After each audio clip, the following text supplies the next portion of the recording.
നമുക്കൊരു ധാരണയുണ്ട്, എന്ത് പാപം ചെയ്താലോ ഒന്ന് പുറത്തു വരും. അത് നമ്മുടെ ധാരണ. നമുക്കൊരു വലിയ വിചാര, എന്ത് പാപം ചെയ്താലും അള്ളാഹു പുറത്തു തരും. അള്ളാഹു ഗഫൂറല്ലേ, അള്ളാഹു റഹീമല്ലേ. എടാ, അള്ളാഹ് പൊട്ടനൊന്നും അല്ലടാ. അള്ളാഹു ഈമാൻ തരുമാറാകട്ടെ.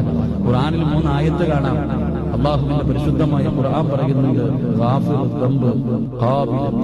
രണ്ടായത്തുകളാണ്.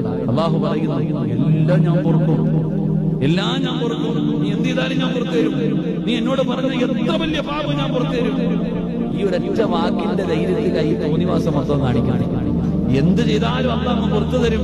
കള്ളു കുടിച്ചാലും വ്യഭിചരിച്ചാലും പലിശ തിന്നാലും തോന്നിവാസം കാണിച്ചാലും റബ്ബെനിക്ക് പുറത്തു തരും, പുറത്തു തരും, പുറത്തു തരും. ഈ ഒരൊറ്റ ധാരണയിലല്ലേ ഈ അഹങ്കാരം മൊത്തം കാണിക്കുന്നത്. ഈ അഹങ്കാരം മൊത്തം കാണിക്കുന്നത് ആ ഒരൊറ്റ ധാരണയിലല്ലേ. എന്നാ മൂന്നാമത് അള്ളാഹു പറഞ്ഞെന്തെന്നറിയുമോ? ഷദീദുൽ ഇഖാബ്. ഒരായത്ത് അള്ളാഹു പറയുന്നുണ്ട്, മോനെ ഞാൻ പിടിച്ചാ വിടൂലട്ടാ. നിന്നെയൊക്കെ ഞാൻ പിടിച്ചു കളഞ്ഞ പിന്നെ ഒരിക്കലും വിടൂല. അള്ളാഹു നമ്മളെ കാക്കുമാറാകട്ടെ. ഈ തുണിയും അഹങ്കാരം ഈ കൊഴുപ്പൊക്കെ മാറും. ഒരൊറ്റ പിടി അല്ല പിടിച്ചു കഴിഞ്ഞാൽ പിന്നെ നീ ഒടുക്കത്തെ പിടിയാതെ പിന്നെ ഒരിക്കലും രക്ഷപ്പെട്ടില്ല. എത്ര നെഞ്ചത്തടിച്ചിട്ടും എത്ര നിലവിളിച്ചിട്ടും നിനക്ക് ഒരുപാട് ചാൻസ് ഉള്ളതൊന്നും ഈ ചാൻസ് മുഴുവൻ നീ ചിന്തിക്ക്. ഈ റമദാൻ മാസത്തിൽ കാണിക്കണ ഈ ഒരു അഹങ്കാരം ഉണ്ടല്ലോ, ഇതൊരു തന്റേടോടെ നമുക്ക് ചിലരുടെയൊക്കെ നടത്താൻ കണ്ട, സിറാജെ എനിക്ക് വേണമെങ്കിൽ 2 പാസ്സുണ്ട്, ഒന്ന് സ്വർഗത്തിൽ എനിക്ക് പോകാൻ, ഒന്ന് നിനക്കൂടെ തരാന്നുള്ള ധാരണയാണ്.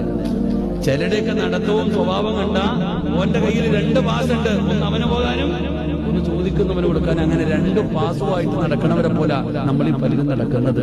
അതുകൊണ്ട് എന്റെ പ്രിയപ്പെട്ടവരോട് പറയുകയാ, മക്കളെ നന്നായിക്കോ, നന്നായിക്കോ. കാണേണ്ടത് കിട്ടേണ്ടത് കിട്ടിയിട്ടും നന്നാകുന്നില്ലെങ്കിൽ പിന്നെ നമ്മൾ പേടിക്കണം. അല്ലാഹു നമ്മളെ കാക്കുമാറാകട്ടെ. അതുകൊണ്ട് ജീവിതത്തിൽ 1 മിനിറ്റ് മതി നരകത്തിൽ നിന്ന് കയറാൻ.